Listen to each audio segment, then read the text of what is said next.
A quick shout out to Mary Margaret Cruz, who got recently approved. Yay! So she is a Filipino overseas worker in the Middle East, and she's about to take post-baccalaureate supply chain management at Cape Breton University in Nova Scotia. So in this video, we are going to talk about the best programs that you can take at this university. So if you're interested with that, keep on watching.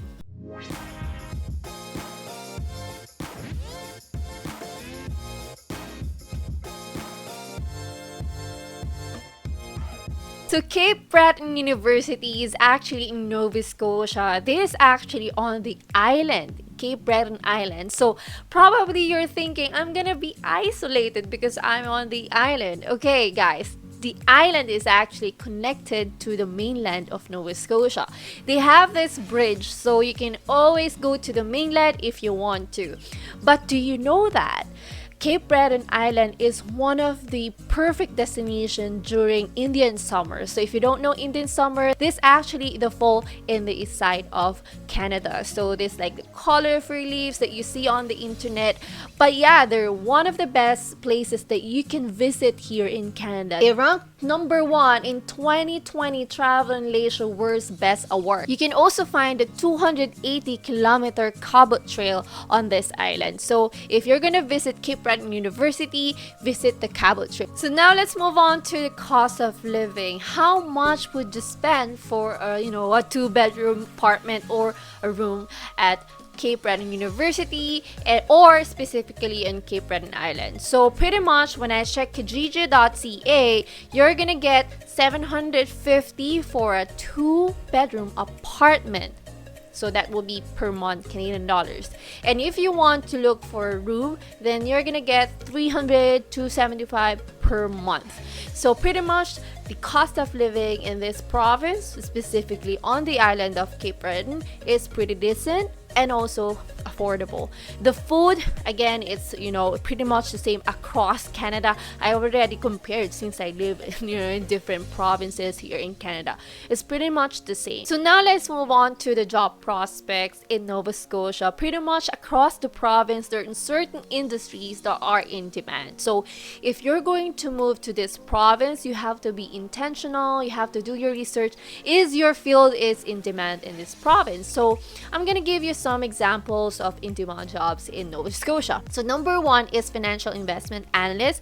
You're gonna get $23.69 per hour. If you are an engineer, then you can work as electrical and electronics engineer, and you're gonna get $30 per hour. And if you're working in information technology, then you can work as information system analyst, and you're gonna get $33.33.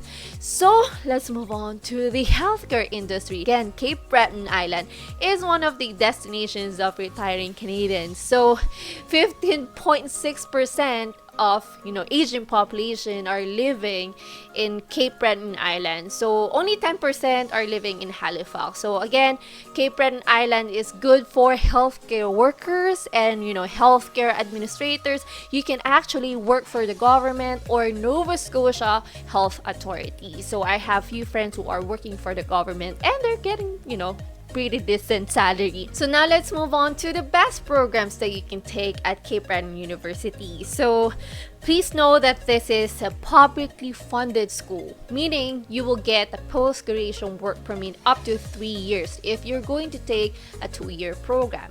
I discourage students to go to a private school just because they don't have PGWP. If they do, you're not going to be eligible for other PR pathways or PR streams here in Canada. So regardless if you have PGWP or not, please do not go to private schools. So I'm gonna explain it later, but focus on best programs at Cape Breton University. First one, I'm gonna base it on the job prospects that I just recently talked about. So number 1 is the supply chain management, post-baccalaureate supply chain management. Again, Mary Margaret, who recently got approved, took this program. And Nova Scotia is actually well known when it comes to logistics, customs, because it's pretty close to Europe. So if you're looking at this field, then Cape Breton University is your best bet. Second one is the healthcare management.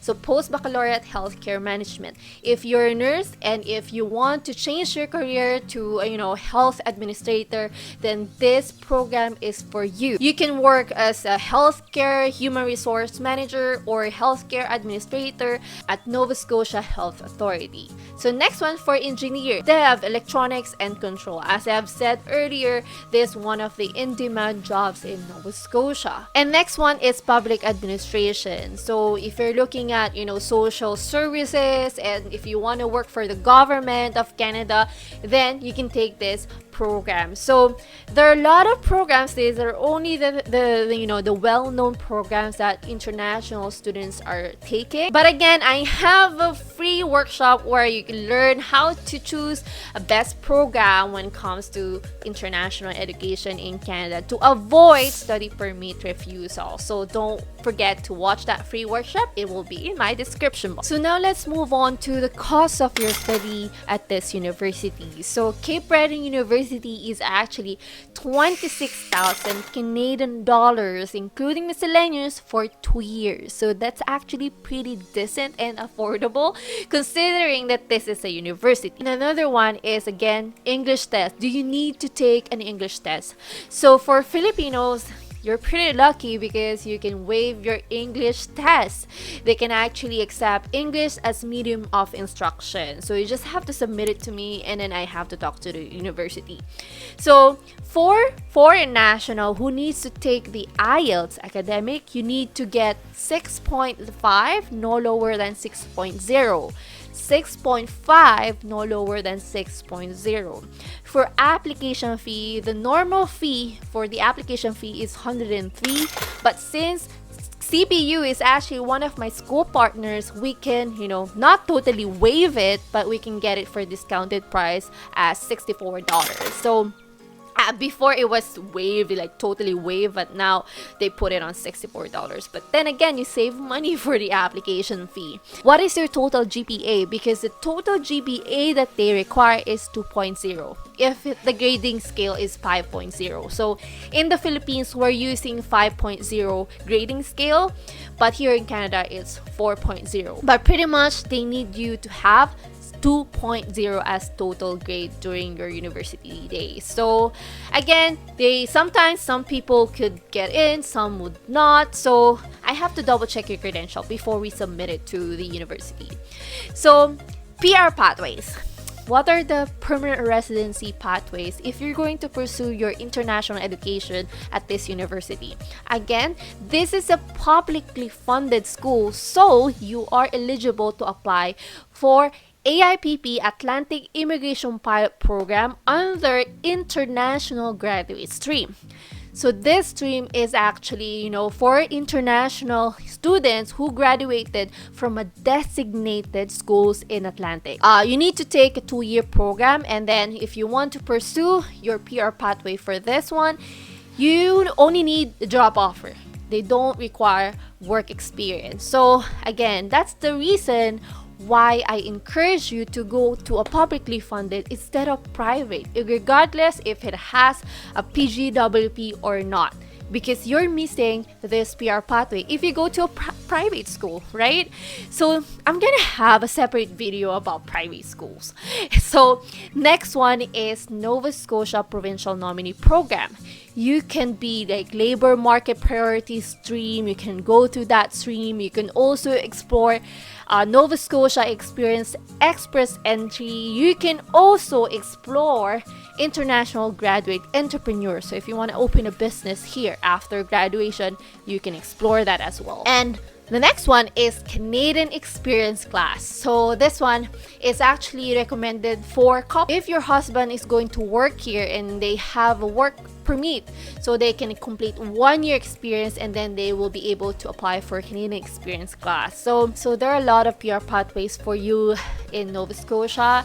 And again, if you need more, information about CBU and about the programs, I have my contact details in my description box, in the comment section. I pinned my comment there, and I'm more than happy to assist you. And again, I have a webinar with an immigration consultant Maricel Agustines. So this will be in this coming days. So if you want to attend that webinar and we're gonna discuss about Atlantic Immigration Pilot Program, please do check that out. You have to be in my mailing list, so you need to be an SLE insider. So check my description box for more information. I'll see you in the next video, guys. Bye.